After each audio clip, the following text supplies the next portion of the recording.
Você está envergonhando esta família, disse minha mãe na frente de todos. Até meu irmão zombou. Encostado.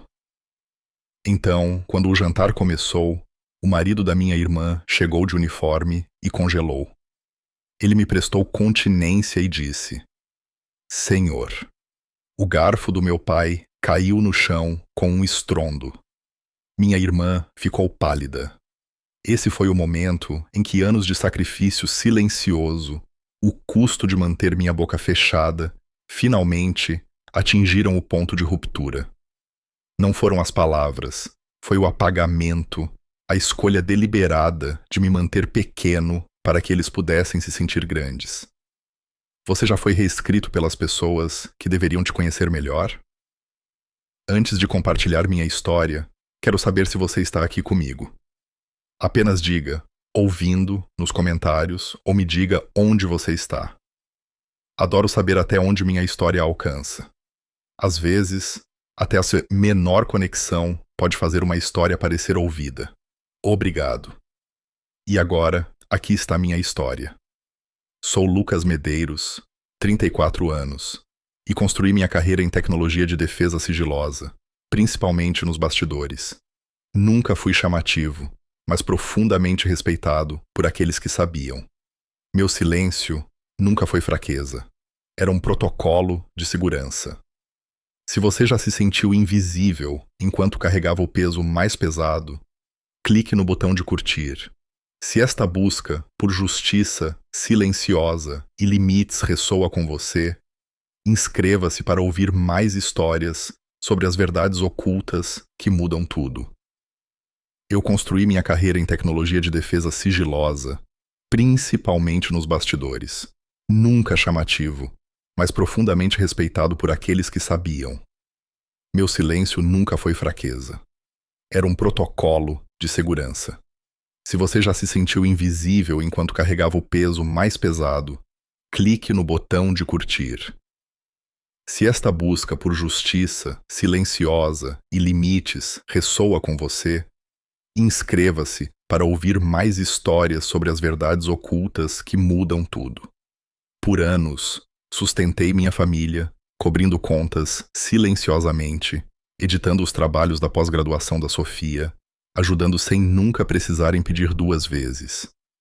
Mas quando eles zombaram de mim naquele jantar de família, quando me chamaram de encostado, na minha cara, foi a indignidade final que levou àquele momento estilhaçante. O silêncio súbito e atordoado, depois que o Major Vitor Bastos me prestou continência, não foi sobre respeito profissional. Foi sobre o colapso de uma ficção cuidadosamente construída. Sou o mais velho de 3. Nossa família operava sob uma hierarquia clara, embora não dita. O sucesso tinha uma aparência específica.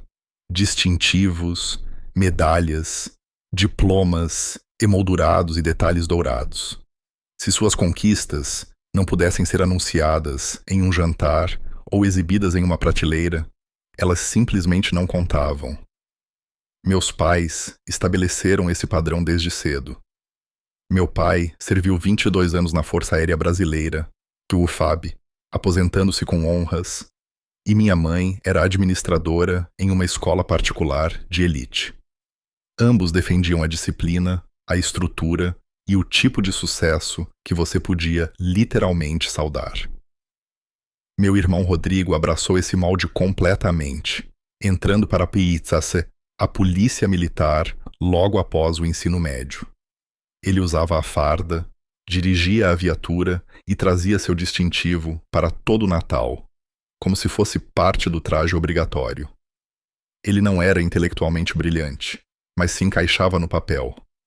Ombros largos, aperto de mão firme, respostas simples. Nossos pais o celebravam toda vez que ele entrava pela porta. Minha irmã Sofia dominou o jogo de longo prazo. Notas máximas, capitã da equipe de debate, Grêmio Estudantil. Ela ganhou uma bolsa integral para um programa de pós-graduação de ponta e depois se casou com um oficial de carreira da FAB, Vitor Bastos, que colecionava promoções como Marcos. Meus pais ficaram tão impressionados com o uniforme de gala que acredito que teriam pago por aquele casamento, não importa quem ela escolhesse. E então, havia eu. Estudei ciência da computação e engenharia, mas pulei o circuito das universidades de elite do Sudeste em favor de estágios em startups de defesa de nicho, ali pela região de São José dos Campos. Concluí minha graduação discretamente, sem cerimônia, sem capelo, sem beca, apenas um PDI escaneado e um login. De lá, mudei para a própria pesquisa, parte acadêmica, principalmente adjacente ao governo e sigilosa. Os contratos de confidencialidade, NDAs, se acumularam até que comecei a sonhar em texto tarjado. Era um bom trabalho, impactante e lucrativo, mas totalmente irrelevante em casa. O que exatamente você faz mesmo? Minha mãe perguntou uma vez, os olhos semicerrados, como se procurassem um título reconhecível impresso em minha pele. Nada que você reconheceria, respondi, que era aqui a resposta mais segura e precisa. Dizer a eles que eu havia desenvolvido os protocolos de cibersegurança que protegiam a rede de energia regional apenas os levaria a perguntar por que eu simplesmente não tinha entrado para as Forças Armadas. Eu genuinamente te não ansiava por seus aplausos. Mas o problema não era a ignorância deles. Era a negação ativa. Eles não apenas me ignoravam. Eles reescreviam ativamente minha história. Eu me tornei o filho que nunca se ajeitou.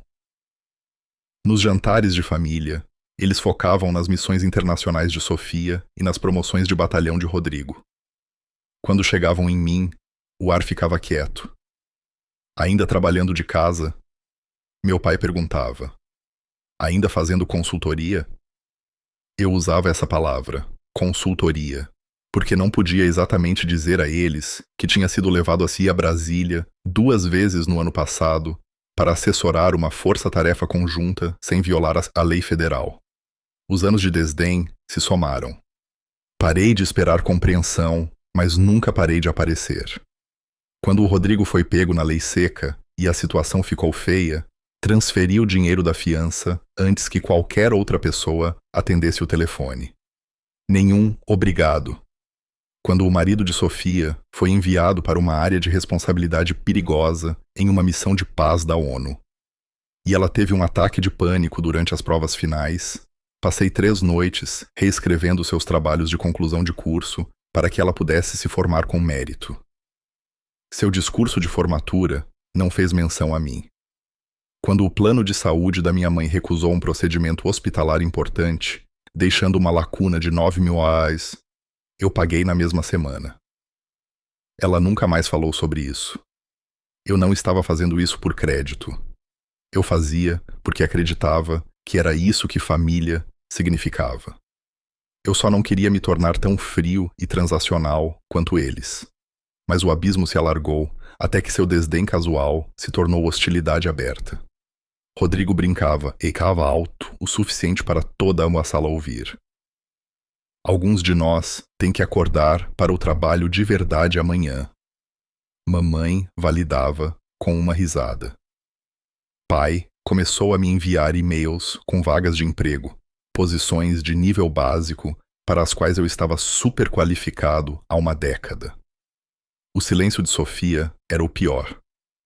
Ela parou de me incluir. Nenhum chá de panela, nenhum jantar de promoção.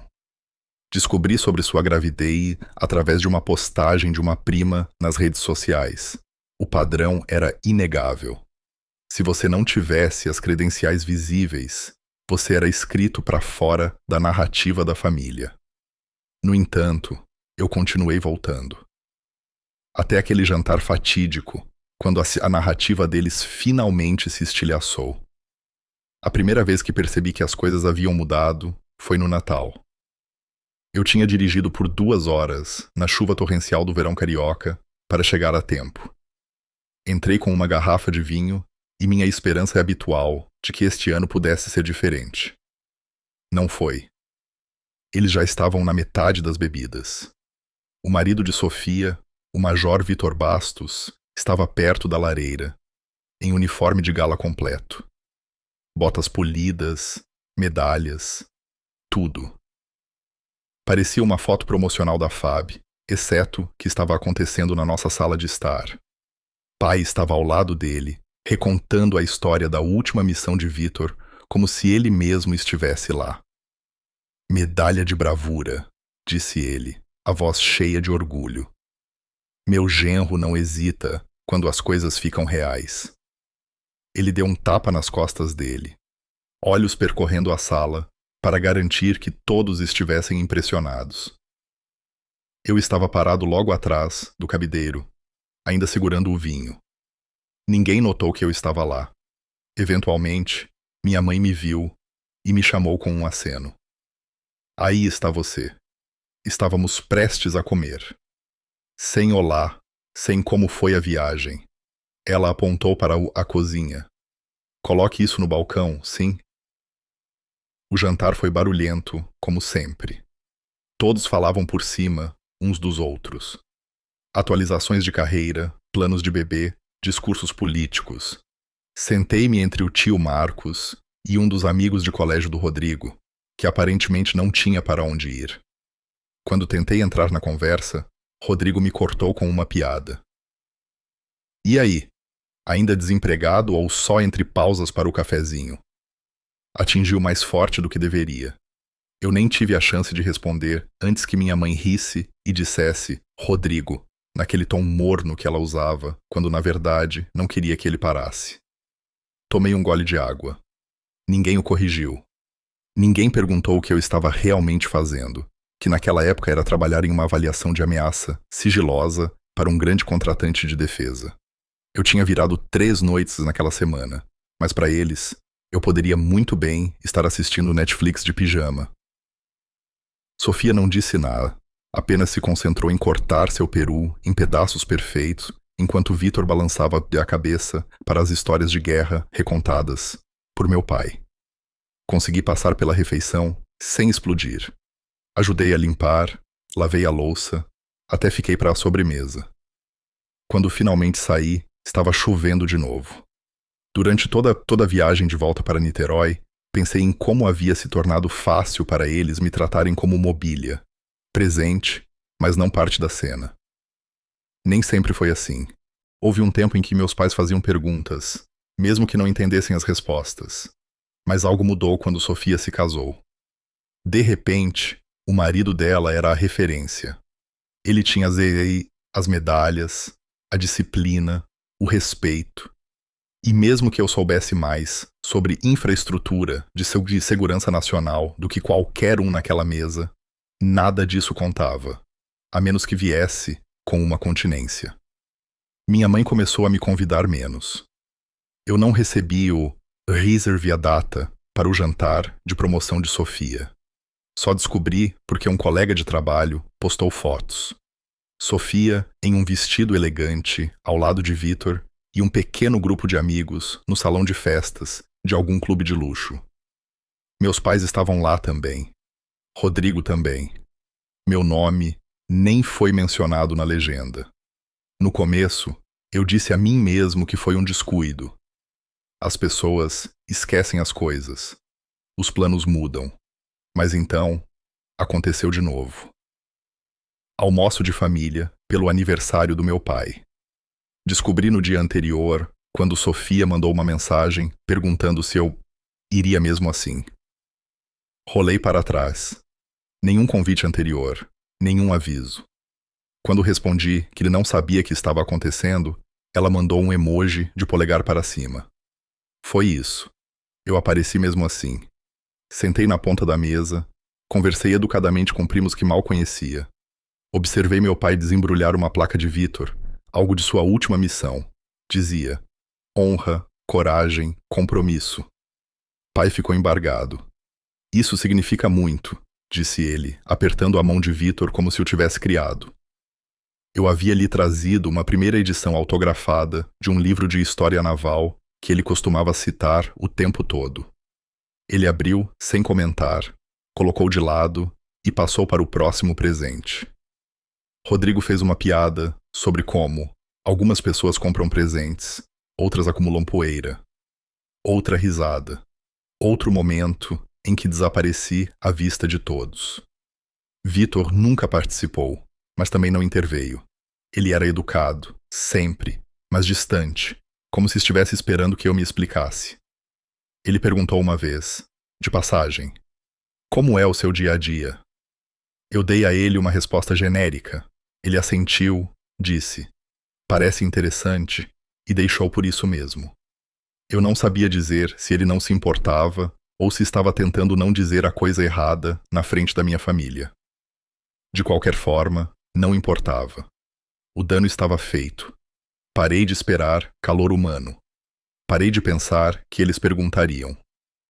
O que me incomodava não era que eles entendessem errado o que eu fazia. Era que eles não queriam entender. Eles tinham a versão de mim que preferiam.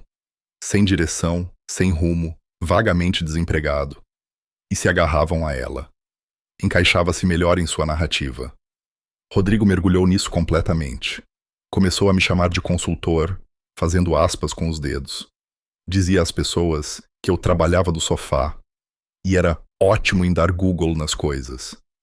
A certa altura, ele me perguntou, muito sério, se eu estava em um período sabático do emprego formal. Não sabia que dava para tirar férias de não ter emprego, disse ele. Eu não respondi. Não me dei ao trabalho. Ficou mais fácil ficar em casa, alegar conflitos de trabalho quando os convites vinham, se é que vinham. Eu dizia a mim mesmo que estava ocupado, e eu estava. Mas no fundo, eu simplesmente não suportava ser editado para fora da história da minha própria família. A gota d'água veio na primavera. Sofia e Vitor estavam organizando um jantar para celebrar a nova promoção de Vitor. Tenente-coronel. Uma grande conquista. Evento formal, traje social, RSVP, buffet. Eu não fui convidado. Nem oficialmente, nem mesmo através da Sofia. Descobri porque a organizadora do evento me mandou uma mensagem por engano. Ela me confundiu com o colega de trabalho de Sofia, que tinha o mesmo nome que eu. A mensagem era para confirmar a contagem de pessoas. Quando respondi e expliquei a confusão, a organizadora pediu desculpas. Pensei que você fosse um dos irmãos, disse ela. Eu não a corrigi. Eu não compareci. Fiquei em casa naquela noite, pedi um delivery e li a última rodada de auditorias de segurança interna de um cliente sob supervisão federal. Trabalho que eventualmente seria citado em um briefing de política. Trabalho que importava. Quando as fotos do jantar surgiram online, olhei para elas por mais tempo do que deveria. Vitor de uniforme, novamente, ao lado de Sofia em um macacão azul marinho sob medida. Pai fazendo um brinde. Mãe com os olhos marejados. Rodrigo ao fundo com sua cerveja e seu distintivo. Todos aplaudindo. Eu não estava lá, mas sabia a história que estavam contando. O filho responsável, a filha realizada, o genro forte, a família respeitável. E eu. Eu nem fazia parte da legenda. O jantar de aniversário de Sofia foi realizado em um local sofisticado em Ipanema, no Rio. O tipo com pisos polidos, tetos altos e espelhos suficientes para fazer parecer mais cheio do que realmente estava. O convite chegou atrasado, 2 dias antes do evento. Uma mensagem de grupo da minha mãe, enviada mais por obrigação do que por entusiasmo. Eu quase não fui.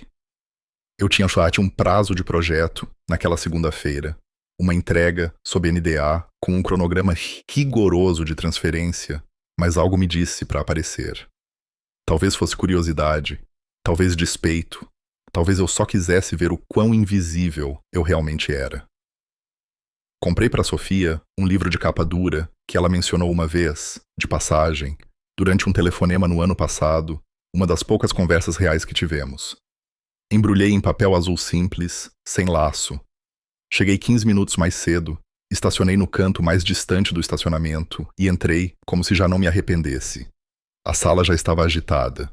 Mesas retangulares longas com passadeiras douradas, bandejas de buffet fumegando ao fundo, uma pequena faixa perto da entrada que dizia: esposa de tenente-coronel e ainda fabulosa. Eu não reconheci metade das pessoas ali. Colegas militares, pares de Vitor, amigos da pós-graduação de Sofia. Os que eu reconheci não pareceram notar que eu havia chegado. Minha mãe me viu primeiro. Ela caminhou rapidamente, com as mãos juntas, como se estivesse apresentando um evento para doadores. Você veio? Ela disse com um tipo de surpresa que não era exatamente positiva. Recebi o convite.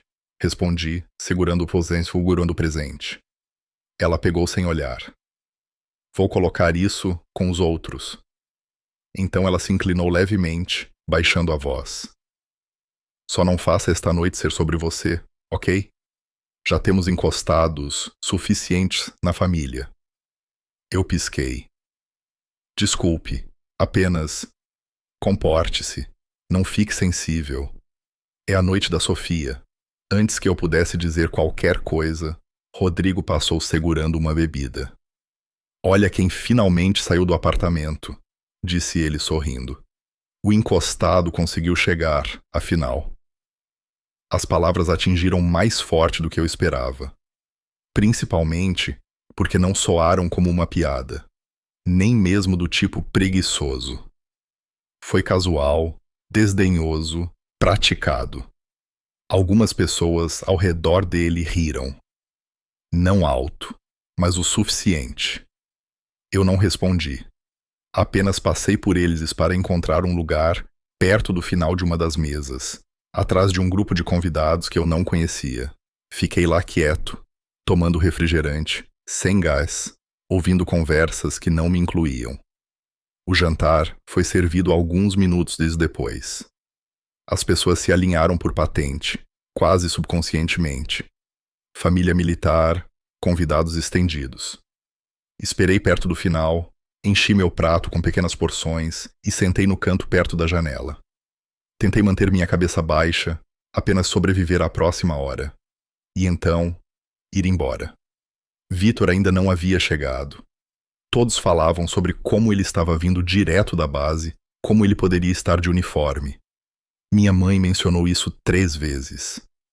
Ele foi promovido a diretor de operações. Eles não deixam qualquer um assumir esse posto, disse ela, alto o suficiente para metade da sala ouvir. Pai assentiu orgulhosamente. Um oficial desse calibre deveriam tê-lo promovido mais cedo. Sofia corou daquela maneira polida e perfeita que ela sempre fazia, modesta e satisfeita ao mesmo tempo.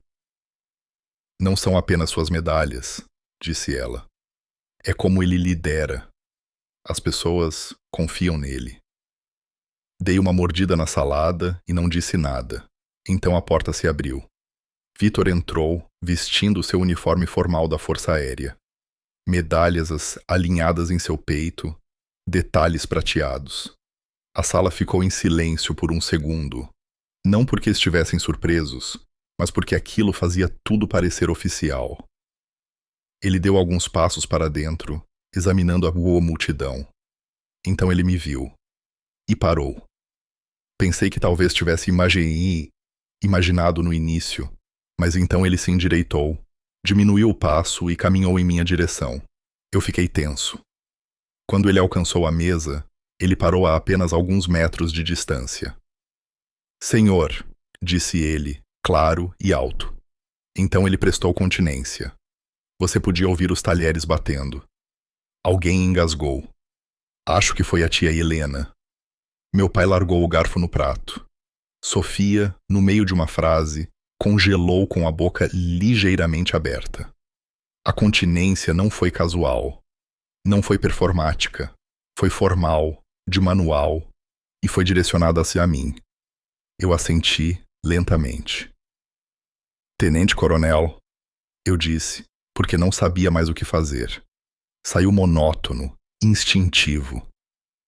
Vitor manteve a continência por mais um segundo. Depois abaixou, ainda olhando para mim. Não tinha certeza se o encontraria aqui, disse ele baixinho. Eu também não tinha certeza. Ele olhou para o assento ao meu lado. Posso? Eu assenti novamente. Ele puxou a cadeira e sentou-se. O barulho na sala não voltou imediatamente. As pessoas ainda estavam observando, ouvindo, tentando entender o que tinham acabado de ver. Sofia se aproximou depois de 1 minuto, um sorriso tenso no rosto. Você conseguiu, disse ela a Vitor. Claro, disse ele, virando-se levemente na cadeira, mas sem se levantar. Não queria perder sua grande noite. Ela não olhou para mim. Apenas estendeu a mão, apertou o ombro dele e voltou para a cabeceira da mesa. Meu pai não falou comigo o resto da noite. Nem minha mãe. Rodrigo ficava olhando para Vitor, como se estivesse tentando resolver uma equação que não fazia sentido. Fiquei até o bolo ser servido, observei as pessoas recalibrarem lentamente seu comportamento, rirem um pouco menos alto, evitarem contato visual comigo, sussurrarem atrás de guardanapos. Eu sabia o que estavam se perguntando. Por que um oficial condecorado prestaria continência à pessoa que todos chamavam de encostado? Vitor não explicou. Nem eu. Mas eu podia sentir a mudança, um fio se rompendo. Pela primeira vez em anos, eles não sabiam como falar sobre mim. E esse silêncio pareceu melhor do que qualquer pedido de desculpas que eu nunca recebi. Saí antes que o bolo fosse cortado. Não disse adeus. Não esperei por uma carona. Apenas saí, calmo e quieto, como se estivesse atrasado para algo mais importante. O que pela primeira vez em muito tempo parecia verdade. O ar frio lá fora me atingiu com mais força do que eu esperava. Eu estava segurando a atenção nos ombros a noite toda. Podia sentir isso agora como uma dor surda descendo pela minha espinha. Atravessei o estacionamento sem olhar para trás. Chaves já na mão. Ninguém me seguiu. Entrei no meu carro, tranquei as portas e fiquei sentado lá por 1 minuto. Sem chorar, sem raiva, apenas parado. Então eu dirigi para casa em silêncio. Sem música, sem GPS, apenas o zumbido baixo dos pneus no asfalto e o replay daquela única palavra. Senhor. O jeito que Vitor disse. Como se significasse algo. Como se viesse de conhecimento, não de obrigação. Eu não contei a ninguém sobre isso depois. Nem meus colegas de trabalho, nem meus vizinhos. Não respondi mensagens. Ignorei uma ligação da minha mãe na manhã seguinte. Deixei o correio de voz de Sofia ir para a caixa de entrada. 1 semana se passou. Então veio uma mensagem de Sofia. Apenas uma linha. O que exatamente você faz? Sem pontuação, sem saudação. Fiquei olhando para aquilo por um longo tempo antes de bloquear meu celular e deslizá-lo pelo balcão. Eu não respondi. Porque o que eu poderia dizer? Nada demais. Apenas gerenciando a sua exposição a riscos para sistemas dos quais a unidade do seu marido depende para não ser morta. Mesmo isso, teria violado 3 NDEs. O que eu poderia ter dito, o que eu queria dizer, era que eu passei os últimos 4 anos apoiando contratantes de defesa em projetos sobre os quais eles nunca ouviriam falar. Sistemas remotos, auditorias, testes de vulnerabilidade, simulações de infraestrutura projetadas para avaliar exatamente quanto tempo uma operação crítica poderia sobreviver a um ataque cibernético coordenado. No último trimestre, eu havia trabalhado diretamente em um protocolo de comunicação segura que a equipe de Vitor estava usando agora em campo. Ele sabia. Não os detalhes completos, mas o suficiente. E quando ele viu algo que eles nunca viram. Eu não era apenas o irmão mais velho da esposa dele. Eu era alguém que ajudou a mantê-lo vivo. Eu não respondi à mensagem de Sofia porque finalmente entendi que uma explicação não mudaria nada. Se eles não podiam reconhecer meu valor sem credenciais carimbadas em ouro, eles não mereciam acesso ao que eu havia construído.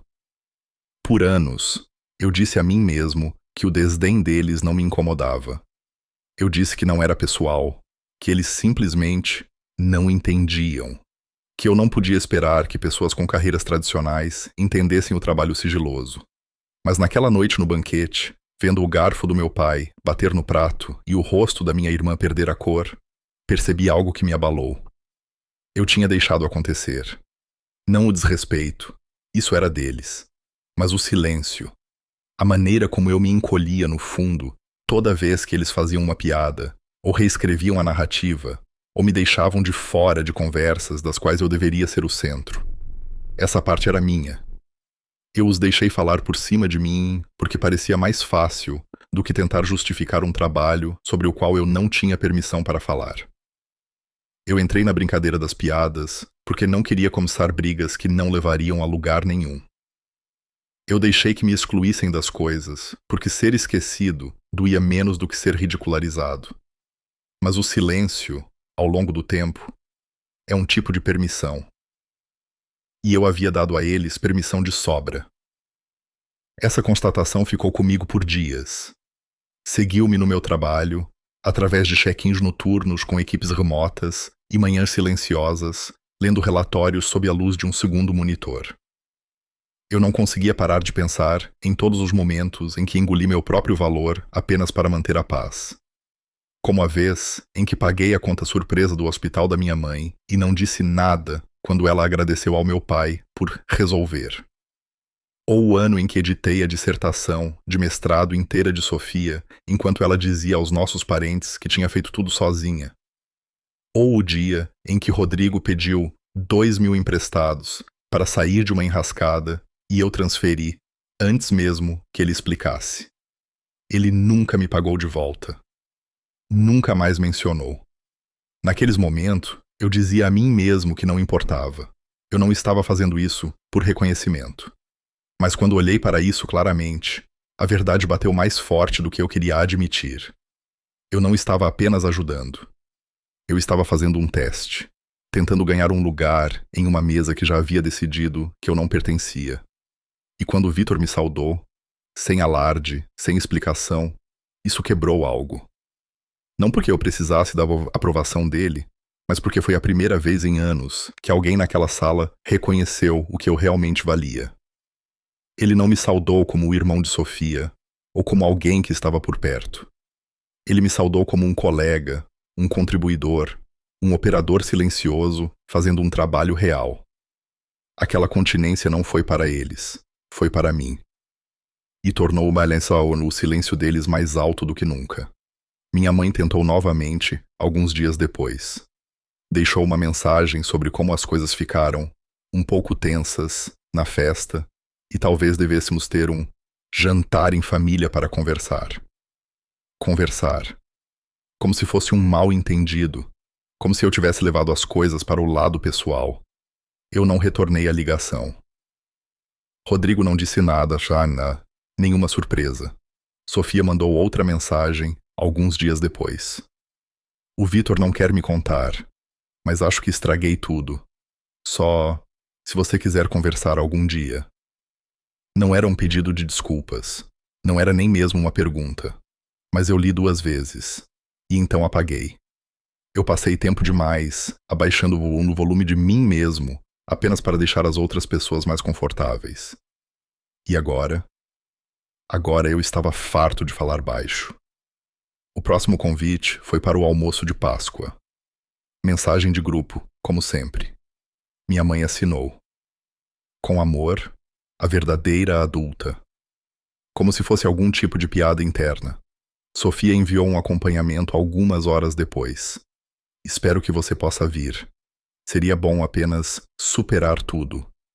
Fiquei olhando para a mensagem por alguns minutos, antes de bloquear meu celular e colocá-lo virado para baixo na mesa. Eu não respondi. 3 dias depois, uma segunda mensagem chegou. Só nos avise de um jeito ou de outro.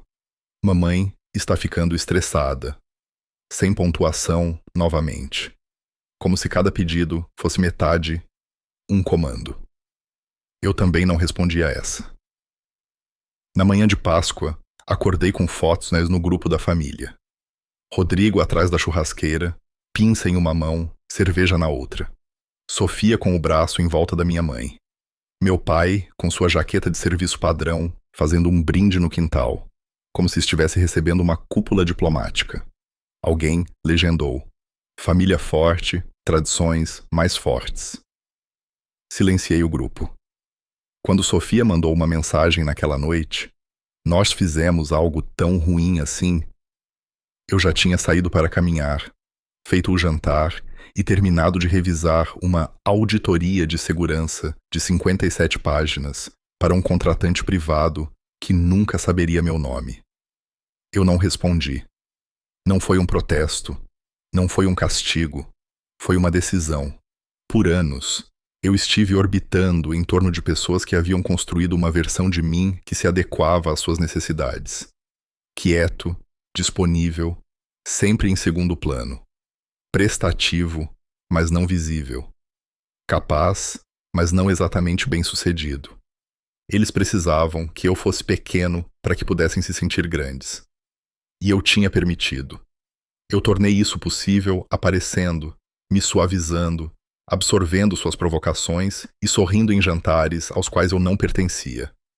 Dei a eles o benefício da dúvida tantas vezes que perdi a conta. Mas naquela noite, após a continência de Vitor, após o silêncio atordoado que se seguiu, eu vi tudo claramente, pela primeira vez. Eles não me entendiam mal. Eles simplesmente não se importavam em me entender. E essa diferença importava. Da próxima vez que um convite chegou, nem abri a mensagem. Naquela semana, minha mãe enviou uma foto de um velho álbum de recortes que encontrou no sótão. Olha o que eu achei. Seu projeto da Feira de Ciências da 5ª série.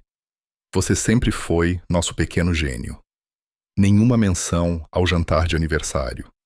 Nenhum reconhecimento do que ela me disse naquela noite. Apenas uma memória cuidadosamente escolhida, suave e doce, com as bordas lixadas. Eu não respondi. Alguns dias depois, Rodrigo postou uma foto de seu último treinamento de trabalho. Equipamento tático, formação de esquadrão. Polegares para cima. A legenda dizia: alguns de nós estão ocupados demais para a família. Alguns de nós servem. Os comentários estavam cheios de emojis de fogo e obrigado pelo seu serviço. Ninguém me mencionou, mas não parecia que era para ser sutil. Eu também não respondi a isso. Então veio Sofia. Ela ligou uma vez. Eu não atendi. Ela mandou 2 mensagens. Primeiro, ignorar todo mundo não é uma solução. Depois, você está sendo meio dramático. Reli essa segunda algumas vezes. Dramático. Era a palavra que eles sempre usavam quando eu reagia. Quando eu pedia para ser tratado com igualdade. Quando eu desafiava a maneira como eles descartavam meu trabalho. Era a resposta padrão deles para o desconforto. Chame de dramático, encerre o assunto. Mas desta vez, eu não discuti. Eu não a corrigi, porque eu não devia mais uma explicação a eles. Uma semana depois, minha mãe enviou uma longa mensagem. Tão longa que foi cortada e teve que ser expandida. Começava com: a família permanece unida.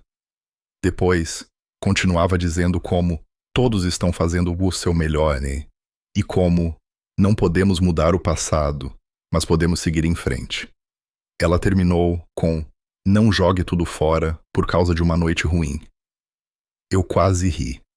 Eles tinham me apagado de fotos de família, jantares de família, histórias de família. Lenta, constantemente, ao longo de anos. E a única noite em que outra pessoa me viu por quem eu realmente era. Esse era o problema. Não respondi à mensagem dela. Voltei ao trabalho. Durante o dia, me reuni com um contratante de defesa em uma grande base operacional. À noite, entrevistei 2 analistas juniores para um programa que ajudei a coarquitetar, mas que nunca colocaria em um currículo. À noite, redigi um relatório que eventualmente passaria pela mesa de alguém que usava estrelas nos ombros. Eles não saberiam meu nome, mas seguiriam o protocolo que eu projetei. E pela primeira vez em muito tempo, isso foi o suficiente. Comecei a preencher minha agenda com coisas que pareciam reais, jantar com colegas que respeitavam minha opinião. Noites tranquilas com pessoas que faziam perguntas reais em vez de recitar preconceitos. Fins de semana que não giravam em torno de esperar para ser incluído. A ausência da minha família não criou um vazio, criou espaço. Esse espaço se preencheu rapidamente. No meio do verão, eu estava prestando consultoria para 2 novas empresas, ambas com ofertas de longo prazo. Uma era remota, a outra exigia mudança para o outro lado do país. Escolhi a última. Uma mudança de cenário, uma mudança de história. Mudar do eixo Rio-Brasília para Florianópolis. Quando anunciei a mudança no LinkedIn, o post teve mais de 2.000 reações. Ex-colegas de trabalho, mentores, colegas de faculdade, todos oferecendo parabéns. Rodrigo não curtiu o post. Sofia não comentou. Mamãe não mandou mensagem. O que me disse tudo o que eu precisava saber. Uma semana antes da mudança, um cartão chegou ao meu apartamento. Escrito à mão, sem endereço de remetente, mas a caligrafia era de Sofia. Dizia: Acho que finalmente entendo. Sinto muito por todas as vezes que não perguntei. Sinto muito por não ver o que estava bem na minha frente. Sei que é tarde demais, mas estou orgulhosa de você e espero que um dia eu possa reconquistar, nem que seja uma parte da sua confiança. Sem desculpas, sem defesa, apenas aquilo. Eu não sabia o que fazer com aquilo. Não emoldurei. Não joguei fora. Guardei-o dentro da gaveta da minha mesa, debaixo de um caderno cheio de anotações sigilosas e listas de tarefas tarjadas. Porque talvez um dia eu queira olhar para ele novamente. E talvez não. Mas por enquanto, estou focado em construir uma vida que não dependa de permissão ou pedidos de desculpas. Mudei-me para Florianópolis no final do verão. Nova cidade, novo contrato, novas paredes que não lembravam todas as versões de mim pelas quais eu costumava me desculpar. A agência não era glamurosa por fora. Layout de parque industrial. Sem sinalização, carpetes cinzas que pareciam não ser trocados há uma década. Mas por dentro era diferente. Corredores silenciosos, conversas em voz baixa e projetos que importavam de maneiras que você não podia falar em voz alta. Eu tinha meu próprio escritório. Não era grande, mas era meu. 3 semanas depois, fui convidado a liderar uma revisão especial de segurança, parte de uma varredura interna ligada a vulnerabilidades que outra pessoa perdeu. Tínhamos 2 semanas para relatar, sem vazamentos, sem erros. Fiz jornadas de 14 horas, fiquei até tarde nas sextas, cheguei cedo nos domingos. Ninguém me microgerenciou. Eles apenas confiaram em mim para lidar com isso. E eu lidei. Quando o relatório foi enviado, estava limpo, hermético e sinalizava 3 problemas críticos que ninguém mais havia percebido. 2 desses problemas foram corrigidos em 48 horas. O terceiro desencadeou uma reescrita de protocolo para uma divisão inteira. Meu diretor me parou no corredor na segunda-feira seguinte. Estamos te promovendo, disse ele simplesmente. Não por causa daquele relatório, por causa de como você fez isso. Foi assim que consegui a mudança de título. Assessor de sistemas líder. Nada mal para alguém cujo próprio irmão ainda pensava que eu trabalhava no suporte ao cliente. No outono, a notícia começou a circular. Não publicamente, não online, mas dentro da família. Aparentemente, Vitor havia se manifestado em outro jantar para o qual não fui convidado. Alguém fez uma piada sobre se eu ser bom demais para o almoço de domingo agora. E Vitor interrompeu. Vocês sabem o que ele realmente faz, certo? Ele disse. Foi isso. Apenas uma pergunta. Ouvi isso em segunda mão de um primo que entrou em contato meses depois. Disse que a sala ficou em silêncio. Disse que meu pai Não falou muito depois disso. Rodrigo, que geralmente preenchia o espaço com algo presunçoso, aparentemente saiu mais cedo. Não senti satisfação. Senti algo mais próximo da neutralidade. Não foi vindicação, foi apenas matemática. Eles me subestimaram por anos. Assumiram que silêncio significava irrelevância. Agora, a equação não fechava, e eles não sabiam como resolvê-la. Enquanto isso, meu trabalho continuava crescendo. Um ex-colega me recomendou para uma cúpula fechada, um daqueles eventos do setor Sensight. O tipo em que os celulares são lacrados em sacos opacos e os participantes se tratam pelo primeiro nome. O painel era sobre integridade da informação nas cadeias de suprimentos. Eu não apresentei sob meu nome completo, apenas um codinome e um número. Mas depois, 3 pessoas na plateia vieram até mim e pediram para se conectar. Disseram que nunca tinham visto alguém equilibrar o técnico e o estratégico com tanta clareza. Dei a eles meu e-mail descartável. 2 meses depois, orientei um deles através de uma proposta que a fez ser contratada por uma das 3 principais empresas de análise de defesa do país. Naquela mesma temporada, fui convidado para uma segunda cúpula. Menor, com mais em jogo. Eu era a única pessoa com menos de 40 anos. O moderador me apresentou com uma frase. O trabalho dele impede que as coisas quebrem onde é mais importante. Essa frase ficou comigo, porque era isso que eu sempre estive fazendo. Silenciosamente, sem aplausos, sem crédito, impedindo que as coisas quebrem, mantendo as pessoas seguras, mesmo quando elas não sabiam que estavam em risco. Uma noite, no início do inverno, fiquei até tarde revisando um relatório de vulnerabilidade que rastreava até um subcontratado civil. Era o tipo de falha que poderia levar a uma falha em cascata em 2 sistemas. Eu sinalizei, anotei, redirecionei para o grupo de protocolo correto. Enquanto assinava o arquivo, pensei em Vitor. Naquela continência. Não foi uma performance. Não foi pena. Foi o reconhecimento de alguém que conhecia os riscos, que tinha visto em primeira mão o que poderia dar errado quando as pessoas ficavam confortáveis demais em não fazer perguntas. Naquela noite, recebi um e-mail inesperado. Não de Sofia, não dos meus pais. De Vitor. A linha de assunto estava em branco. A mensagem era curta. Só queria que você soubesse que eles estão começando a ouvir. Devagar, mas estão. Não havia assinatura, nem acompanhamento. Eu não respondi, mas também não apaguei. Mais tarde, naquela semana, tomei um café com uma analista júnior da nossa equipe, recém-saída da pós-graduação.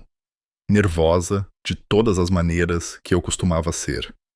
Ela perguntou se, alguma vez, ficava mais fácil. Eu não menti. Fica diferente, eu disse. E você fica melhor em confiar no seu próprio peso. Ela assentiu como se entendesse, mesmo que não totalmente. Mas eu podia ver a ponta da confiança se formando. Aquele fogo quieto. Enviei a ela um e-mail de acompanhamento naquela noite. Alguns recursos, uma recomendação. Uma mensagem que ela poderia reler quando o trabalho ficasse pesado. Ajudá-la pareceu melhor do que qualquer reunião de família da qual eu não estava participando. Naquele mês, comecei a bloquear 1 hora toda sexta-feira para sessões de mentoria. Nada oficial, apenas uma janela aberta. Se alguém agendasse, recebia minha atenção total. Se ninguém o fizesse, eu usava o tempo para escrever. Não sobre família, não sobre feridas. Apenas sobre sistemas que funcionavam e os que não. Eu construí coisas, fortaleci as coisas que importavam, e o resto eu deixei ir, porque a transformação nem sempre é barulhenta. Nem sempre aparece com fogos de artifício ou aplausos. Às vezes, parece uma caixa de entrada silenciosa, um grupo silenciado, uma porta que você escolhe não abrir, mesmo quando ainda tem a chave. E às vezes parece uma sala vazia, e sua própria voz, finalmente, alta o suficiente para preenchê-la. Era quase primavera quando Sofia entrou em contato novamente. A mensagem chegou em uma terça-feira, enterrada sob e-mails de trabalho e alertas de sistema. A linha de assunto estava em branco. O corpo apenas dizia: sei que você não me deve uma resposta, mas sinto muito por tudo. Fiquei com aquilo por um tempo. Não porque eu não soubesse o que dizer, apenas porque não tinha certeza se valia a pena dizer qualquer coisa. Por meses, eu estive construindo algo sem ela, sem nenhum deles. E funcionava. Minha vida era funcional, completa. Havia pessoas em quem eu confiava, rotinas que faziam sentido e um trabalho que me respeitava, sem precisar de uma história de fundo. Eu não precisava de Sofia, mas isso não era o mesmo que não me importar. Deixei a mensagem sem ler por 2 dias. Então eu respondi: pelo que exatamente você sente muito? Ela respondeu na mesma tarde. Sem defensiva, sem qualificadores. Por acreditar no que era mais fácil de acreditar. Por deixar as pessoas te diminuírem, porque isso tornava nossas vidas mais confortáveis. Por rir quando eu deveria ter perguntado. Por não saber o quanto você estava carregando. E por não tentar descobrir. Foi a primeira vez que ela disse algo sem se esconder atrás de emojis ou desculpas. O tom era diferente, medido, real. Eu concordei com uma ligação. Não marcamos hora. Ela apenas disse: me ligue quando não parecer um fardo. Liguei para ela 2 noites depois. Ela atendeu no segundo toque. Silêncio no início. Eu podia ouvir sua respiração, como se ela não tivesse certeza por onde começar. Eu deveria ter visto antes, ela disse finalmente. Vitor me contou depois daquela noite. Não tudo, apenas o suficiente. Eu não disse nada. Queria que ela continuasse. Ele disse que nunca tinha visto esse tipo de trabalho fora das operações de combate. Que seu nome aparecia em briefings seguros. Ele não me deu detalhes. Ele não podia, mas ele disse que se eu soubesse metade do que você faz, eu nunca mais te chamaria de encostado. Soltei um suspiro curto. Ele me prestou continência. Eu sei, disse ela. Ele não parava de falar sobre isso no caminho para casa. Disse que você merecia mais do que a maioria dos oficiais com quem ele já serviu. Houve uma pausa. Então ela acrescentou: eu não sabia o que fazer com isso. Sim, eu imaginei.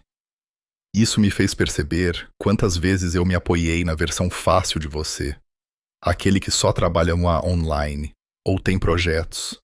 Eu nunca fiz as perguntas difíceis. E quando mamãe ou Rodrigo faziam comentários, eu não rebatia. Eu deixei acontecer. Sinto muito por isso. O silêncio se estendeu entre nós novamente. Não pesado, apenas desconhecido. Eu não estou com raiva de você, eu disse. Mas eu preciso que você saiba que não sou quem eu costumava ser. Não tenho mais energia para gerenciar o conforto de outras pessoas. Eu entendo. Eu preciso de limites. Me diga quais são. Eu disse a ela, sem mais provocações, sem mais silêncio quando outras pessoas me diminuíssem, sem mais fingir que o passado não aconteceu. Se ela quisesse construir algo comigo agora, teria que ser daqui para frente, não de alguma versão limpa do que foi. Ela concordou. Ela não discutiu. Ela não pediu crédito por se desculpar. Ela apenas disse: ok, isso é justo. Ficamos no telefone por mais 20 minutos. Colocamos o papo em dia, cuidadosamente. Ela me disse que tinha começado a ser voluntária em uma ONG que ajudava cônjuges de militares a fazer essa transição para a vida civil. Disse que isso a fez perceber quantas pessoas existem por aí fazendo trabalho invisível sobre o qual ninguém fala. Soa familiar? Ela disse, meio rindo. Um pouco. Depois que desligamos, não me senti aliviado ou emocional. Apenas calmo, como se algo tivesse finalmente parado de girar. Nas semanas seguintes, conversamos ocasionalmente. Nada profundo, nada forçado. Ela me enviou um artigo sobre mulheres em contratos de defesa. Eu mandei para ela um podcast sobre treinamento de liderança. Não remoemos velhas feridas. Também não fingimos que elas haviam cicatrizado completamente. Foi cauteloso, cordial, mas foi real. E real parecia um bom lugar para começar. Em certo ponto, ela perguntou se eu algum dia consideraria ir a outro jantar de família. Não agora, só algum dia. Eu não sei, disse honestamente. Tudo bem, ela respondeu. Eu só quero que você saiba que seria bem-vindo, mesmo que seja desconfortável para todos os outros. Eu não disse sim, mas também não fechei a porta. E essa era só a diferença, porque pela primeira vez, ela não estava tentando me puxar de volta para a velha narrativa. Ela estava oferecendo algo novo, menor, humilde, um espaço no qual eu poderia centrar nos meus termos. Mais tarde, naquele mês, mandei para ela uma foto de um painel de liderança em que falei. Eu, ao lado de 3 outras pessoas da área, segurando uma placa sem título. Apenas iniciais. Contribuição. Ela respondeu. Eles têm sorte de ter você. Eu não esperava que as palavras significassem muito, mas significaram. Não porque eu precisasse de validação, eu já tinha superado isso, mas porque foi a primeira vez que a vi olhar para mim sem precisar ver a si mesma refletida. E isso, finalmente, foi o suficiente. Hoje em dia, minha vida é quieta. Não pequena. Quieta. A diferença importa. Ainda trabalho na mesma área. Ainda participo de reuniões onde nomes completos não são usados, onde metade dos participantes não está no papel, onde o trabalho importa mais do que o crédito. Algumas semanas são densas com análises e linhas vermelhas. Outras são passadas em salas de briefing examinando os pontos cegos de outras pessoas antes que se tornem manchetes. Eu gosto que seja assim. Ninguém aqui pede um resumo do currículo durante as bebidas. Eles não precisam. Você ganha seu espaço sabendo do que está falando. É isso. Quando eu falo, as pessoas ouvem. Não porque eu falo mais alto agora, mas porque aprenderam a não presumir que quietude significa incerteza. Semana passada, treinei uma equipe de novos analistas, afiados, curiosos, cheios de toda a ambição que eu costumava guardar para mim.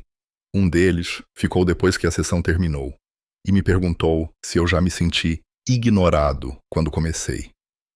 Não contei a história toda. Apenas disse: eu costumava confundir silêncio com paz. Não era uma navalha. Ela assentiu como se entendesse, mesmo que as bordas ainda não a tivessem alcançado. Elas vão. Meu escritório não é chamativo, sem janelas. Mas as luzes são limpas e a mesa é minha. Há uma pequena foto emoldurada de um litoral de uma viagem que fiz sozinho no ano passado. E ao lado dela, dobrada cuidadosamente, no canto de uma gaveta, está aquela velha nota de Sofia. Ainda a massa. Ainda legível. Nós conversamos agora, ocasionalmente. Não somos próximos, mas há espaço entre nós. De novo, espaço real, compartilhado. Não construído sobre culpa, ou tensão, ou nostalgia. Apenas respeito mútuo, medido em pequenas trocas que nenhum de nós apressa. Ela parou de me chamar de dramático. Ela parou de deixar outras pessoas falarem por mim. E quando nossos caminhos se cruzam, ela ouve primeiro. Não fui a uma reunião de família completa desde o jantar. Duvido que algum dia eu volte da maneira que eles esperam. Mas eu vi meus pais uma vez, não muito tempo atrás. Não foi planejado. Eu estava palestrando em um painel privado em Brasília. Grupo pequeno, participantes fechados, principalmente pessoas de agências e contratados estratégicos. Uma das coordenadoras de logística era filha de um antigo vizinho. Ela mencionou o evento para seus pais, que mencionaram para minha mãe. De alguma forma, eles descobriram que eu estaria lá. Entrei no prédio naquela manhã como sempre faço. Crachá na mão, notas na bolsa, pronto para explicar as partes do sistema que ninguém mais teve tempo de mapear. Eu estava na metade do primeiro café quando os vi. Meus pais, parados silenciosamente perto da parede dos fundos. Eles não se aproximaram de mim, não acenaram, apenas ficaram lá, ouvindo. Não acho que eles entenderam tudo o que eu disse, mas eles não interromperam. Eles não saíram mais cedo. E quando acabou, meu pai esperou até o corredor esvaziar, então deu um passo à frente. Você parecia pertencer àquele lugar lá em cima, disse ele. Eu assenti. Eu pertencia. Ele não disse muito mais. Apenas assentiu de volta e disse: Nós não sabíamos. Eu sei, eu disse. Esse era o problema. Nós não nos abraçamos. Não remoemos o passado. Mas pela primeira vez, ele não olhou para mim como um quebra-cabeça que ele tinha que resolver. Ele olhou para mim como alguém que ele tinha que respeitar. Quer ele entendesse o projeto ou não. Rodrigo não entrou em contato. Isso costumava doer. Agora não dói. Algumas pessoas constroem suas identidades pisando nos outros. Se você se remove da fundação delas, elas não desmoronam. Elas apenas correm para encontrar outra pessoa para pisar. Isso não é mais da minha conta. E Vitor? Trocamos alguns e-mails. Profissionais, ocasionalmente pessoais. Ele me pediu uma recomendação de recurso. Uma vez, disse que um de seus oficiais queria fazer a transição para o setor privado e não sabia por onde começar. Mandei-lhe um nome. E acrescentei: E obrigado por aquela noite. Ele respondeu: Não estava lhe fazendo um favor, apenas mostrando à sala quem realmente está segurando a estrutura. Essa é a questão sobre o respeito real. É silencioso, mas muda a temperatura da sala inteira. Quando olho para trás, para aquele jantar, o silêncio constrangedor, o garfo caído, as expressões congeladas, não sinto raiva. Nem mesmo me sinto triunfante. Eu apenas me sinto seguro. Aquele momento não foi sobre vindicação. Não foi sobre alguém finalmente dizer o que eu queria ouvir. Foi sobre a verdade falando mais alto do que a história que eles construíram ao meu redor. Uma história onde eu era o fracassado, o estranho, o homem que trabalhava online e não estava à altura. Essa história se desfez no segundo em que alguém do mundo deles apareceu e me prestou continência como se eu fosse parte do dele. Foi isso que mudou tudo. Não a patente, não o uniforme. O reconhecimento, a pausa, a mudança. Às vezes, a justiça não aparece em um tribunal ou em um confronto. Às vezes, ela entra silenciosamente, saúda a pessoa que ninguém notou e diz: Senhor. E naquele silêncio que se segue, tudo se reescreve. Então, não estou procurando por reunião ou arcos de redenção. Não estou tentando ser compreendido por pessoas que um dia me chamaram de fardo enquanto pegavam o que eu lhes dava sem hesitação. O que eu quero é o que eu já tenho. Uma vida que construí sem aplausos, uma voz que não troquei por aceitação, e uma paz pela qual não precisei implorar. Isso, para mim, é legado. Não o que as pessoas dizem quando você se vai, mas o que você carrega sem precisar que elas vejam. Então, não estou procurando por reunião ou arcos de redenção. Não estou tentando ser compreendido por pessoas que um dia me chamaram de fardo enquanto pegavam o que eu lhes dava sem hesitação. O que eu quero é o que eu já tenho.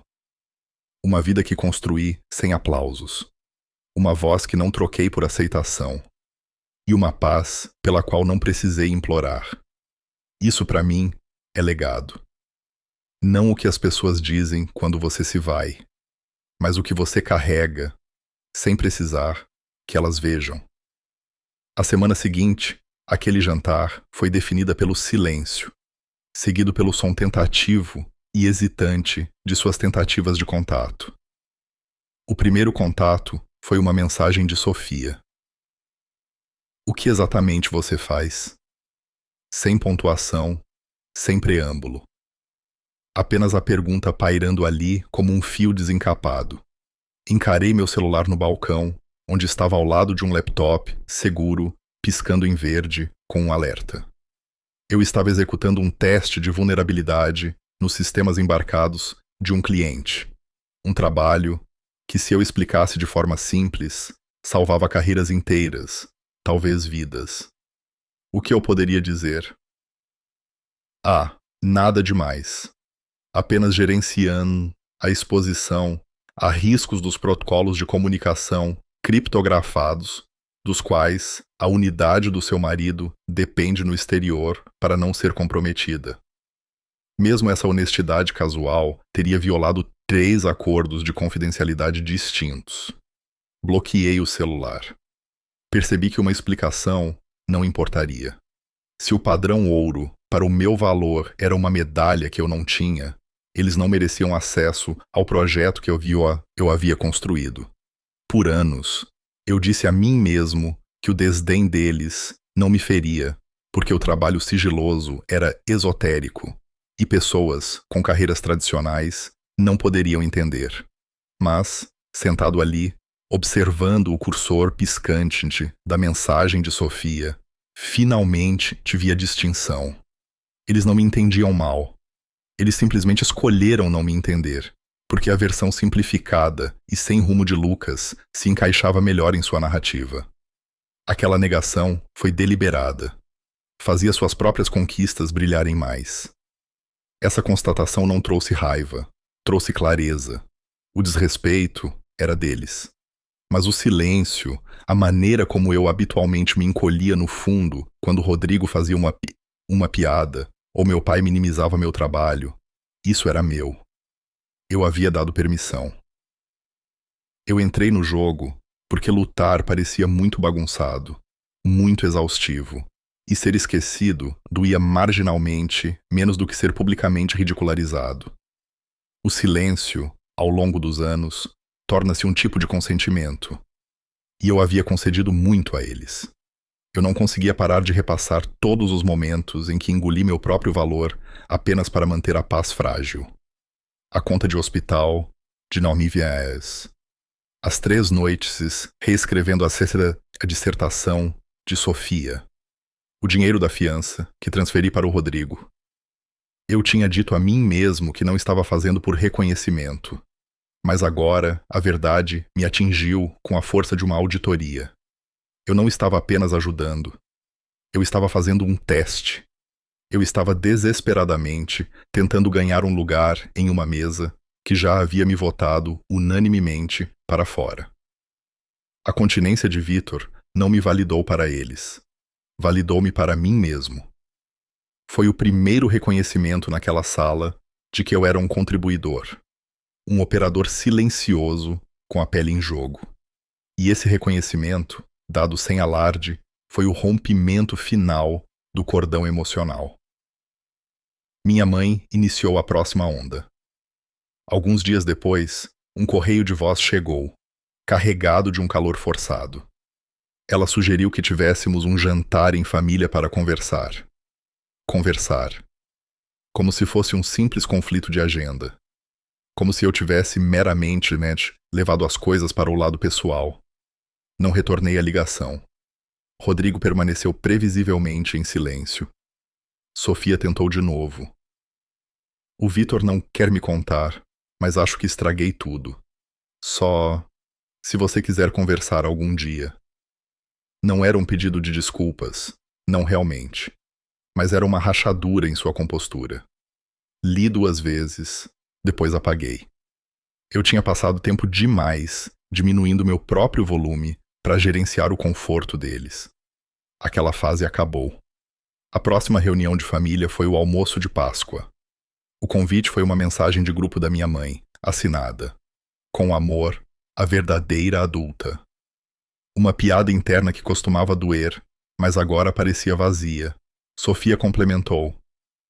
Espero que você possa vir. Seria bom apenas superar tudo.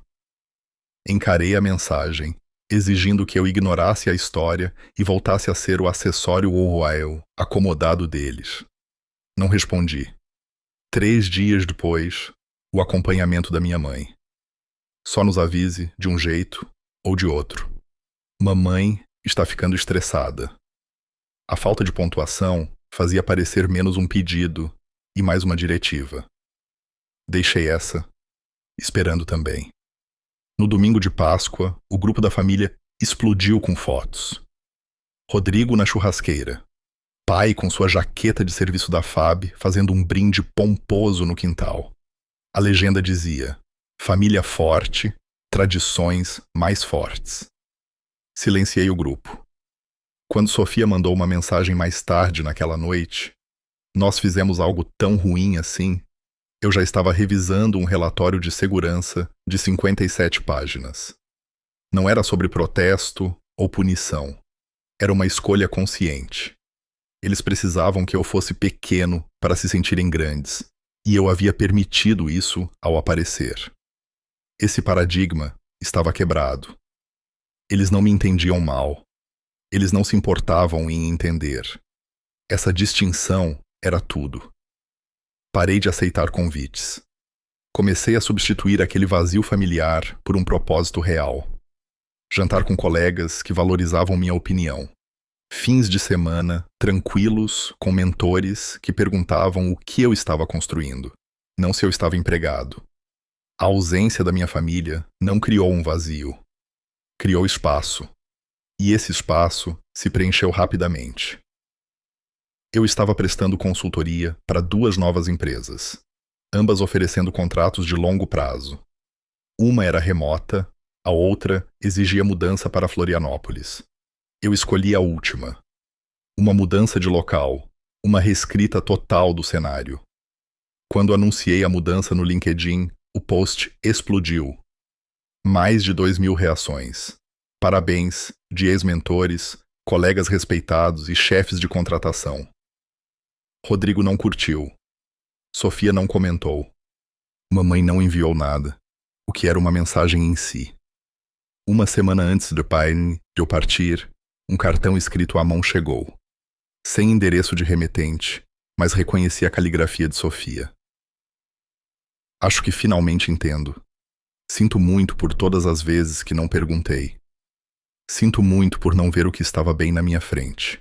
Sei que é tarde demais, mas estou orgulhosa de você e espero que um dia eu possa reconquistar, nem que seja uma parte, da sua confiança. Sem desculpas, sem defesa. Apenas aquilo. Não o emoldurei, nem o joguei fora. Guardei-o dentro da gaveta da minha mesa, sob um caderno cheio de anotações sigilosas. Um lembrete de que uma tentativa sincera de responsabilidade havia finalmente rompido, mesmo que fosse tarde demais para mudar o dano estrutural. Mudei-me para Florianópolis e mergulhei na nova agência. Estava alojada em um parque industrial indefinido. Carpete cinza, sem ostentação. Mas o trabalho era imediato e vital. 3 semanas depois, fui escalado para liderar uma revisão especial de segurança. Uma varredura interna, procurando por vulnerabilidades que outros haviam perdido. Foi uma panela de pressão. 2 semanas, 0 vazamentos, sem erros. Fiz turnos de 14 horas e trabalhei durante o fim de semana. Ninguém me microgerenciou. Eles apenas confiaram. Quando o relatório foi entregue, estava hermético, sinalizando 3 problemas críticos que levaram a uma reescrita de protocolo para uma divisão inteira. Meu diretor me parou no corredor. Estamos te promovendo, disse ele. Não pelo relatório, mas por como você lidou com a pressão. Foi assim que ganhei o título de Assessor de Sistemas Líder. Nada mal para o encostado que supostamente trabalhava do sofá. Quando o outono chegou, os efeitos cascata alcançaram o sudeste. Ouvi em segunda mão, de um primo distante, que Vitor havia intervindo em um jantar de família. Alguém fez uma piada casual sobre eu ser importante demais para o almoço de domingo agora. Vitor interrompeu, quieto, mas firme. Vocês sabem o que ele realmente faz, certo? O primo disse que a sala ficou em silêncio. Pai ficou quieto. Rodrigo saiu mais cedo. Não senti nenhuma vindicação. Apenas neutralidade fria. A equação que eles usaram por anos, Lucas, com irrelevância, não fechava mais. Meu próprio trabalho continuou a escalar. Fui convidado para cúpulas fechadas, eventos do setor sem site, onde os telefones eram lacrados em sacos opacos e meu nome era encurtado para um código. Eu era o mais jovem e a única pessoa sem uniforme em um painel de alto risco. O moderador me apresentou com uma frase. O trabalho dele impede que as coisas quebrem onde é mais importante. Aquela frase ficou comigo, impedindo que as coisas quebrem, mantendo os sistemas seguros, muitas vezes para pessoas que não sabiam que estavam em risco, sem crédito ou aplausos. Tarde da noite, no inverno, eu estava revisando um relatório de vulnerabilidade sobre um subcontratado civil. Era o tipo de vulnerabilidade que poderia causar uma falha de base em cascata em sistemas críticos. Eu sinalizei e redirecionei. Enquanto assinava o arquivo, pensei em Vitor e sua continência. Não foi pena. Foi reconhecimento de alguém que entendia a gravidade de falhar em fazer perguntas. Naquela noite, um e-mail inesperado chegou. De Vitor. Assunto em branco. Só queria que você soubesse que eles estão começando a ouvir. Devagar, mas estão. Sem assinatura. Não respondi, mas não apaguei. Comecei a orientar uma analista júnior recém-saída da pós-graduação. Ela perguntou se o trabalho algum dia ficava mais fácil. Fica diferente, eu disse. E você fica melhor em confiar no seu próprio peso. Ela assentiu, pegando a borda do fogo quieto que eu finalmente havia encontrado. Ajudá-la parecia mais satisfatório do que qualquer reunião forçada. Estabeleci uma hora fixa de mentoria às sextas-feiras. Eu estava construindo coisas que importavam, fortalecendo essa estrutura. O resto, o velho ressentimento, a mágoa, eu simplesmente deixei ir. A transformação nem sempre é barulhenta. Às vezes é uma caixa de entrada silenciosa, um grupo silenciado, uma porta que você escolhe não abrir, mesmo quando ainda segura a chave. Não demorou muito para Sofia tentar novamente. Sei que você não me deve uma resposta, mas sinto muito por tudo. Deixei a mensagem parada por 2 dias. Minha vida era funcional, respeitada e completa. Eu não precisava dela, mas isso não era o mesmo que não me importar. Finalmente respondi ontem, pelo que exatamente você sente muito? A resposta dela foi imediata e desta vez, genuinamente, não filtrada. Por acreditar no que era mais fácil de acreditar. Por deixar as pessoas te diminuírem, porque isso tornava nossas vidas mais confortáveis. Por rir quando eu deveria ter perguntado. Por não saber o quanto você estava carregando. E por não tentar descobrir. Foi a primeira vez que ela foi inteiramente honesta. Concordei com uma ligação. Ela não pressionou por um horário. Me ligue quando não parecer um fardo. Liguei para ela 2 noites depois. Ela atendeu instantaneamente. Sua voz estava baixa, hesitante. Vitor me contou depois daquela noite. Não tudo, apenas o suficiente, disse ela. Eu ouvi. Ele disse que nunca tinha visto esse tipo de trabalho fora das operações de combate. Ele disse, se eu soubesse metade do que você faz, eu nunca mais te chamaria de encostado. Ele me prestou continência, afirmei, sem emoção. Eu sei, ele disse, você merecia mais do que a maioria dos oficiais com quem servi. Eu não sabia o que fazer com isso. Isso me fez perceber o quanto eu dependia da versão fácil de você. Eu nunca fiz as perguntas difíceis, e quando mamãe ou Rodrigo faziam comentários, eu deixava acontecer. Sinto muito. O silêncio não era tenso. Era novo. Eu não estou com raiva de você, Sofia, eu disse a ela. Mas preciso que você saiba que não sou quem eu costumava ser. Não tenho mais energia para gerenciar o conforto de outras pessoas. Eu entendo. Diga-me seus limites. Eu os estabeleci. Sem mais provocações. Sem mais silêncio quando eu fosse minimizado. Sem mais fingir que o passado não aconteceu. Se ela quisesse um relacionamento, teria que começar aqui. Construído sobre respeito, não obrigação. Ela concordou imediatamente. Ok, isso é justo. Conversamos por 20 minutos, cuidadosamente. Ela estava sendo voluntária em uma ONG ajudando cônjuges de militares a fazer a transição sucesso. Percebendo quanto trabalho invisível essencial existia. Soa familiar? Ela perguntou, uma risada hesitante em sua voz. Um pouco, admiti. Depois da ligação, senti-me calmo. Começamos a conversar ocasionalmente, cordialmente. Ela me enviava artigos sobre contratos de defesa. Eu lhe enviava um podcast de liderança. A ferida não estava curada, mas o sangramento havia parado. Ela perguntou se eu algum dia consideraria ir a outro jantar de família. Eu não sei, disse honestamente. Tudo bem, ela respondeu. Eu só quero que você saiba que seria bem-vindo, mesmo que seja desconfortável para todos os outros. Ela não estava me puxando de volta para o roteiro antigo. Ela estava oferecendo um espaço nos meus termos. A distância se tornou meu novo normal. Minha vida foi construída sobre autorrespeito, cheia de pessoas que faziam perguntas reais. Semana passada, treinei uma equipe de novos analistas. Um deles perguntou se eu já me senti ignorado no começo. Não dei a história toda. Apenas disse: eu costumava confundir silêncio com paz. Não era. Era uma navalha. Eu vi meus pais uma vez recentemente. Não foi planejado. Eu estava palestrando em um painel privado em Brasília. Pequeno, fechado, principalmente chefes de agência. Minha mãe, de alguma forma, descobriu. Entrei no prédio e os vi parados silenciosamente perto da parede dos fundos. Eles não se aproximaram, nem acenaram. Apenas ouviram. Eles não entenderam as especificidades da integridade da cadeia de suprimentos que eu estava discutindo, mas não interromperam nem saíram mais cedo.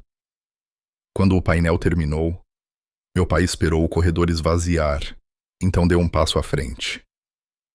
Você parecia pertencer àquele lugar lá em cima, disse ele. Eu assenti. Eu pertencia. Ele não perguntou o que eu fazia. Ele não remoeu o passado. Ele apenas olhou para mim, sem tentar me resolver, mas com simples respeito. Nós não sabíamos. Ele finalmente admitiu. Eu sei, eu disse. Esse era o problema. Rodrigo permaneceu em silêncio. E a ferroada desapareceu. Essa é a escolha dele. Sua identidade construída sobre validação superficial. Vitor e eu trocamos e-mails ocasionais. Ele pediu uma recomendação de recurso para um oficial em transição. Enviei o nome e acrescentei. E obrigado por aquela noite. A resposta dele. Não estava lhe fazendo um favor, Lucas. Apenas mostrando à sala quem realmente está segurando a estrutura. O barulho daquele garfo. A palavra Senhor.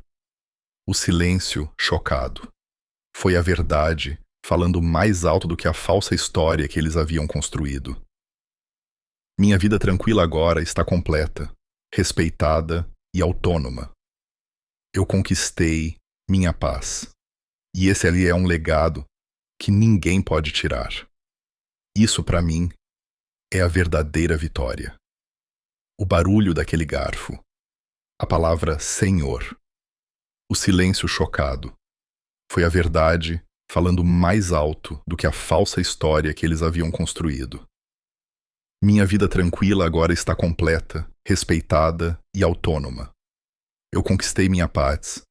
E esse é um legado que ninguém pode tirar. Isso, para mim, é a verdadeira vitória. A vida em Florianópolis se acomodou em um ritmo satisfatório. O trabalho na agência era intenso, exigindo foco e discrição absoluta. Eu não estava mais lutando por arma contra uma correnteza tóxica de expectativa familiar. Eu estava respirando o ar limpo e nítido do trabalho consequente. Meus dias eram passados profundamente na arquitetura de comunicações seguras, modelagem de ameaças e liderando equipes pequenas e de alto impacto. Eu era um dos rostos que nunca apareciam nas notícias. O nome que não estava no comunicado de imprensa, mas minhas impressões digitais estavam na estabilidade de múltiplos sistemas críticos. Aqui, a competência era a única moeda, e os aplausos eram medidos pelo som de nada quebrando. Comecei a reservar tempo pessoal implacavelmente. Fiz viagens solo para o litoral, passando fins de semana longe das telas, deixando o vento do sul limpar a estática da minha mente. Li livros que não tinham nada a ver com código ou defesa. Conheci pessoas que valorizavam a conexão acima das credenciais e construí um círculo pequeno e confiável de colegas que entendiam o conceito de uma vida compartimentada. Nesta nova rotina, a memória daqueles jantares de família desapareceu de uma lesão recorrente para uma cicatriz tênue. Uma lembrança, não uma fonte constante de dor. Eu não os odiava. Eu simplesmente superei o espaço que eles ocupavam em minha paisagem emocional. Meu relacionamento com Sofia permaneceu cauteloso. Foi um exercício de construir algo novo das cinzas do antigo. Trocamos mensagens, não diariamente, mas intencionalmente. Ela fazia uma pergunta genuína sobre meu equilíbrio entre vida pessoal e profissional. Eu perguntava sobre seu trabalho voluntário, apoiando famílias de militares. Falávamos ao redor de nossos pais, sempre voltando aos limites. Ela nunca me pediu para ligar para mamãe ou persuadir Rodrigo a mudar.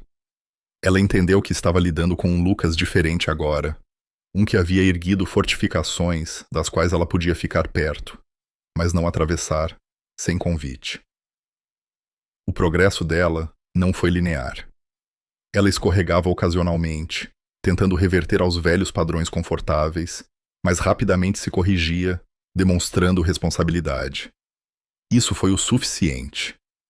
Provou que ela não estava apenas correndo atrás da verdade sobre meu trabalho. Ela estava correndo atrás de uma versão mais honesta de si mesma. Mamãe e papai, no entanto, lutaram com a nova realidade. Suas tentativas de contato eram muitas vezes esforços desajeitados para retomar o controle da narrativa. Mamãe enviou um e-mail longo e excessivamente nostálgico, detalhando minhas conquistas de infância, tentando pular a última década de desdém inteiramente. Eu não respondi. Papai ligou uma vez, depois de ler um blog obscuro do setor que mencionava minha agência. Ele não perguntou sobre mim. Ele perguntou sobre as tendências do mercado. Foi uma interação puramente transacional, provando que ele ainda me via através de uma lente de utilidade, não de parentesco. Dei a ele uma resposta genérica e evasiva e terminei a ligação educadamente. A parte mais difícil de aceitar foi que a percepção deles do meu valor não era uma percepção do meu valor como pessoa. Era uma percepção do valor das minhas credenciais no mundo deles. Eles queriam o status que vinha com um uniforme. Agora, eles queriam o status que vinha com contratos sigilosos. Recusei-me a deixá-los converter meu sucesso em sua moeda. Rodrigo permaneceu o objeto imóvel, escolhendo dobrar a aposta em sua própria narrativa. Suas redes sociais se tornaram um fluxo constante de postagens enfatizando o serviço e os sacrifícios de profissionais de verdade.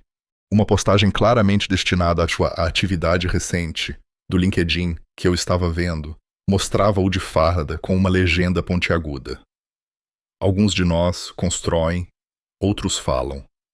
Eu escolho servir. Os comentários estavam cheios de emojis de fogo de sua rede de apoio local. Eu vi, notei a amargura transparente e o silenciei permanentemente. Ele havia construído sua identidade pisando em mim. Removi a fundação e ele apenas correu para encontrar outra pessoa para pisar. A insegurança dele não era mais minha responsabilidade de gerenciar.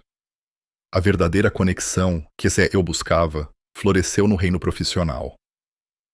Minha hora de mentoria às sextas-feiras tornou-se um pilar da minha semana. Comecei um pequeno programa interno discreto para identificar e nutrir talentos dentro da agência, focando em analistas que mostravam intensidade silenciosa e precisão. As mesmas qualidades que haviam sido negligenciadas em minha própria vida. Eu não estava procurando por diplomas da USP. Eu estava procurando pelas pessoas que conseguiam ler nas entrelinhas. Uma jovem analista, uma mulher quieta, de origem rural, lembrava-me do meu eu mais jovem. Ela era afiada, tecnicamente brilhante, mas consistentemente subestimada em ambientes de grupo. Durante o nosso tempo individual, não ensinei código a ela. Ensinei-a a dominar seu espaço. Seu silêncio não é uma vulnerabilidade, eu disse a ela. É uma arma. Aprenda a usá-la. Deixe os outros falarem até cometerem um erro. E então, entregue a verdade com precisão cirúrgica. Não fale mais alto, fale com mais peso. Ela eventualmente conquistou um papel-chave em um projeto que exigia autonomia extraordinária e entregou impecavelmente. Esse sucesso, o conhecimento silencioso de que ajudei a mudar a trajetória de alguém, foi a forma mais gratificante de legado que eu poderia imaginar. A peça final de encerramento veio em um local inesperado. Eu estava de volta a voar a Brasília para um briefing de alto nível, o tipo onde os participantes carregavam pastas seguras e o café tinha gosto de urgência filtrada. A agência insistiu em usar um serviço de motorista discreto. Na manhã final, meu motorista, um ex-contratado militar com um corte de cabelo rente e um NDA ainda mais restrito sobre seu passado, me deixou na instalação. Enquanto eu saía, ele assentiu, os olhos encontrando os meus no retrovisor. Boa sorte lá dentro, senhor, disse ele. O uso do tratamento formal era comum naquele mundo, muitas vezes usado por respeito profissional a um cliente ou conselheiro. Mas vindo dele, parecia diferente. Ele não era Vitor. Ele era um completo estranho. Mas ele reconhecia a mesma verdade. O trabalho exige respeito, independentemente do paletó que você veste. Parei, olhando para a instalação indefinida, as paredes que guardavam segredos e a vida que eu lutei para construir dentro delas. Eu não mudei minha carreira por aplausos. Eu não me mudei para o outro lado do país por vingança. Eu fiz isso pelo direito de ser visto corretamente. Pensei no cartão de Sofia guardado na minha gaveta. Pensei no rosto surpreso do meu pai no corredor. Pensei no desprezo perpétuo de Rodrigo. Nenhum deles poderia realmente me machucar mais. Porque a estrutura interna, o núcleo de Lucas Medeiros, estava finalmente sólida. A validação externa era irrelevante. Virei-me para o motorista. Obrigado, respondi. Tenha uma boa rotação. A troca foi breve, profissional e completa. Enquanto eu passava pela catraca de segurança, crachá lido e verificado, percebi que a vitória não foi o momento em que Vitor me saudou. A vitória foi o fato de que eu não precisava mais que ninguém o fizesse. Minha paz era permanente, porque era gerada internamente. Era uma vida onde eu era o personagem principal da minha própria história. E a narrativa era definida não pelas baixas expectativas da minha família, mas pela minha própria busca silenciosa e implacável pela excelência. Concluí que é assim que a justiça silenciosa realmente se parece. A troca com o motorista, profissional, sucinta e respeitosa, marcou a sutil mudança final no meu mundo. Entrei na instalação segura, o ar-condicionado, frio da sala de briefing atingindo meu rosto, e senti uma profunda paz estabelecida. Não era o tipo de paz que vem da ausência de barulho, mas o tipo que vem da cessação do conflito interno. Eu não estava mais lutando contra o fantasma das expectativas da minha família. Fiquei ali esperando o briefing começar, observando o conjunto de analistas de ponta e oficiais da agência se acomodarem. Cada rosto carregava o peso inconfundível da responsabilidade séria.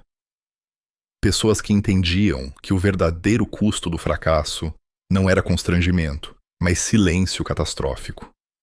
Aqui, entre pessoas que operavam nas sombras de um trabalho vital, eu não precisava justificar meu diploma, meu salário ou minha escolha de renunciar ao circuito de universidades de elite. Minha presença era minha credencial.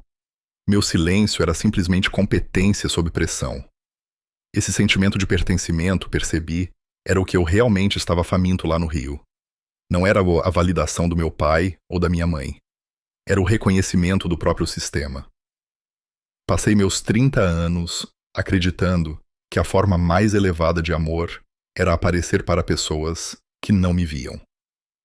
Agora, eu sabia que a forma mais elevada de amor próprio era escolher aparecer para mim mesmo, para o trabalho que exigia o meu melhor absoluto e para as pessoas que reconheciam esse investimento implicitamente. A maior revelação de toda essa saga não foi sobre eles, mas sobre a permissão que eu, sem saber, havia concedido. Eu culpei o tradicionalismo deles, sua mentalidade de complexo militar industrial, pela cegueira deles. Mas a verdade era mais nítida. Eu tinha permitido ser editado. Eu racionalizei meu silêncio como protocolo, quando muitas vezes era evitação.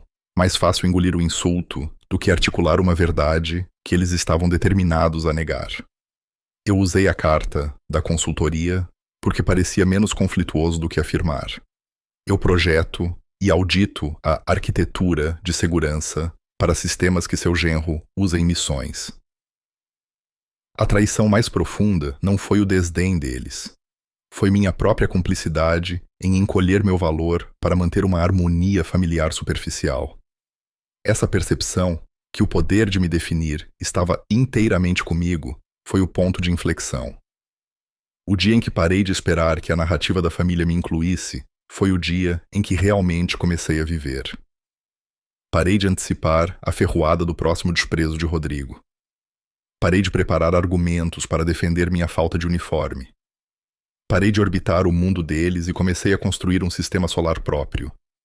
Minha vida agora é definida pela qualidade, não pela quantidade. Meu escritório em Florianópolis é pequeno, sem janelas e perfeito. A falta de vista força o foco para dentro, para o trabalho complexo e meticuloso que preenche minhas telas. No canto da minha mesa, mantenho aquela foto emoldurada da costa recortada, uma representação visual dos novos limites que estabeleci. Bonitos, resilientes e totalmente inegociáveis. E guardado ainda está o cartão de Sofia. Não olho para ele com frequência, mas sua presença simboliza que alguns danos podem ser reconhecidos, mesmo que não possam ser totalmente desfeitos. Sua contínua comunicação cautelosa é um testemunho do fato de que a responsabilidade, por mais tardia que seja, pode levar à construção lenta e meticulosa de um novo tipo de conexão. Não é a proximidade de irmãos, mas o respeito mútuo de dois adultos que sobreviveram a uma história compartilhada. Reflito sobre as últimas palavras do meu pai para mim após o painel em Brasília. Você parecia pertencer àquele lugar lá em cima. E minha resposta: eu pertencia. Eu sei. A beleza dessa troca foi a omissão. Ele não disse, estávamos errados. Ele não disse, sentimos muito. Ele apenas reconheceu o resultado externo visível. E eu não pressionei pelo pedido de desculpas que um dia desejei. Eu simplesmente aceitei a nova verdade que ele foi forçado a observar. A necessidade de vindicação evaporou no momento em que percebi que meu valor era autoevidente, não contingente à sua afirmação. Quanto a Rodrigo, seu silêncio agora é apenas ruído de fundo, um zumbido distante que não preciso mais sintonizar. Eu entendo que ele precisa da estrutura tradicional, o uniforme, o distintivo, a patente facilmente digerível, para definir seu próprio senso de identidade. Remover-me de sua esfera de comparação foi um ato de bondade para comigo mesmo, e talvez um momento forçado de autorreflexão para ele, embora eu duvide que ele o tenha aceitado. O relacionamento com Vitor é o resultado mais curioso. Permanece profissional, construído sobre o conhecimento compartilhado dos riscos. Ele me viu não como um cunhado, mas como um nó crucial na infraestrutura operacional. Isso é uma forma de respeito profundo que transcende a dinâmica familiar. A continência foi seu reconhecimento de que eu não era meramente adjacente ao mundo deles. Eu era uma das mãos invisíveis que seguravam a estrutura. Muitas vezes me perguntam agora, em minhas sessões de mentoria silenciosa, sobre a jornada, sobre sentir-se ignorado. Eu sempre digo a eles para distinguirem entre silêncio e paz. O silêncio na minha família era uma arma usada contra mim. Era o espaço que eles preenchiam com suas projeções do meu fracasso. A paz na minha vida atual é a fortaleza interna que me permite ignorar o ruído e focar no sinal. Você não alcança a paz gritando a verdade. Você alcança vivendo a verdade tão completamente que as opiniões externas perdem sua autoridade. Esta é a essência da justiça silenciosa. Não é um confronto inflamado. É uma retirada fria e deliberada de acesso e energia. É o ato profundo de escolher a si mesmo, sua estabilidade e suas realizações reais acima da mentira reconfortante de um relacionamento disfuncional. Eu não precisava que eles mudassem a legenda de uma fotografia. Eu mudei todo o tema da história.